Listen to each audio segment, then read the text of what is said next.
工作了20多年没拿到1分钱工资，这不是压榨老实人吗？他是个看上去像交警，但细看又有点像流浪汉的怪老头。第一次见到他工作时的样子，我想他拿不到工资，可能是因为态度太差。你见过谁一边指挥交通一边大吼大叫，甚至还踢人骂人？让我发现更奇怪的是，周围压根没人抱怨他。想找这个奇怪的老头子聊两句，可他竟然指了下帽子上的字“聋子”，这一切感觉更荒诞了。听不见也能指挥交通。周围人说老张每天都来医院门口，但医院没给他发过工资，大概是因为他是好人。可是这不是欺负好人吗？我把问题在手机上打出来，他看清楚了，我们就能简单交流了。9年我姐的车钥匙，车祸28年前我前脚有谁交了把车，我没有去，把你扶跳下，老婆2个月治疗不了。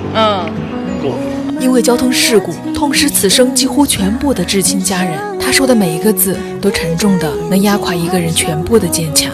而老张的样子坦诚豁达的吓人，好像一切都过去了，但他现在所做的事又好像一切都没有过去。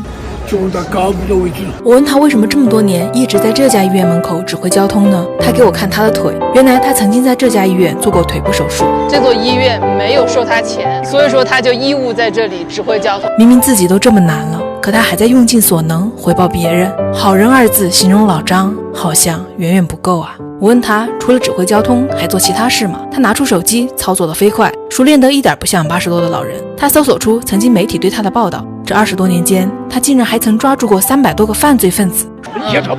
经常有要抓几个光头，他经济可以，东西拿不上不抓，没在一起。说起自己的光辉事迹，他笑得中气十足，声震四方。我愈发觉得好人一词似乎并非某种纯粹的褒奖，而是意味着生命的苦难与沉重，好像必须身处泥潭，所谓的好才会更耀眼。但好人就一定要过得那么难吗？我决定尽我所能帮一帮他。老张下班时间快到了，得到他的同意，我和他一起回家看看。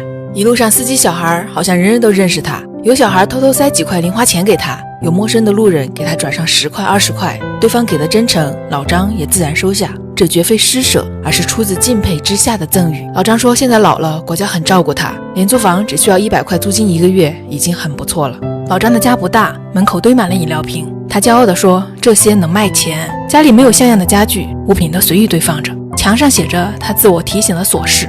那一刻我真正看到了那个霸气十足指挥交通谈论往事云淡风轻的老张背后的苦涩。本来我想骗他说我要走了，趁机出去给他买些东西，但他非要送我出去坐公交车。路过小区外的超市，我说你等着我，我去给你买点东西。他却拼命拦住我，说我什么都不缺，真的不用，米面粮油都吃不完，好多人给我送，其他的我都不需要。他怕我不信，还打开手机给我看。他说你看我平时还要去做慈善，我还资助了贫困学生，别人给我的钱我能花多少呢？我都留着。花不完。第2次见到老张，我才知道原来这个怪老头竟然如此富有，每个月只有几百块低保，他却要坚持请我吃饭，他竟然还说要请我去旅游，他竟然还常年资助贫困学生，一个不求回报一辈子付出的好人，他的内心世界究竟是怎样的呢？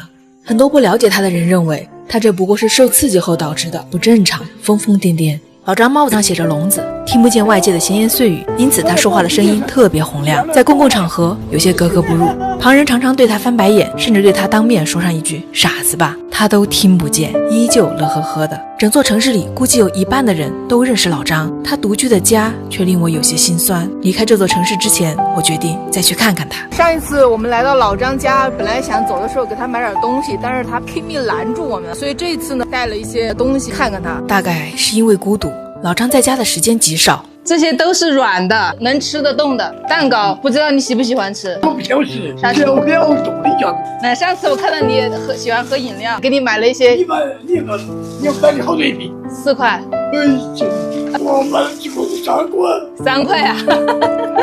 别说我买贵了。对自己，老张极度节省，1个月电费6块，1年水费花了不到50块。看到我提着一堆东西来他家，他却翻箱倒柜一通找，非得给我塞点小礼物。他把拿一个眼镜给我，你留着用。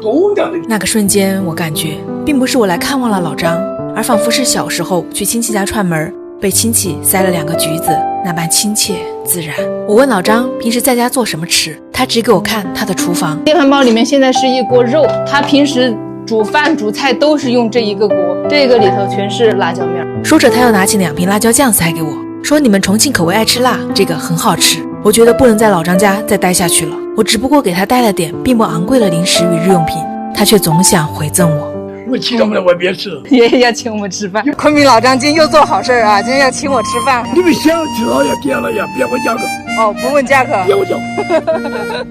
我厚着脸皮一口答应了。吃饭时他怕我不好意思吃，才吃2口就说自己吃饱了。我再三劝他多吃点吧，他说我吃了几10年了，吃多了明天就吃不下了。我放下筷子后，他却又开始吃了几口。我赶紧去把饭钱付了，老张却生气地说：“你这不像话！明天我带你们去玩，去买我们的。”跟我提了几次，他要请我们去旅游。这次特意过来看你的，不然不走昆明过了。看了你，我们就叫来叫了。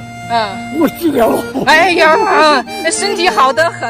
不忌讳谈及死亡，只因他把每一天都过得认真充盈。老张很喜欢拍照，拍得不好看，他也会假装生气。我用这部 OPPO Reno 12拍照，老张怎么也挑不出毛病。他搭载了给力的 AI 影像性能，合照中闭眼了也没事儿，使用 AI 闭眼修复，一键拯救废片。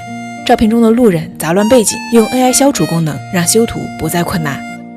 还可以用 AI 抠图，轻松玩转脑洞大开的趣味摄影。逛京东搜 AI 装备馆，先认一部购 AI 装备，想以旧换新，最高立减2000元，还可享受至高24期免息。科技与时代正在快速向前奔跑，老张却一直在原地坚持做一个质朴纯粹的好人。谢谢你送我的眼照中，给了我东西了，东西。哎呦，给了那个啥东西？你送我东西，我也把你当朋友。你愿意陪我聊天，我也愿意请你出去玩。别人对我十分的好，我便尽自己十分的力去回报，哪怕被命运的洪流冲到了最低谷，他也从不把自己放置在低位，不自我同情，不高傲，不卑微，以刚刚好的平等姿态对待生命中的每一个人。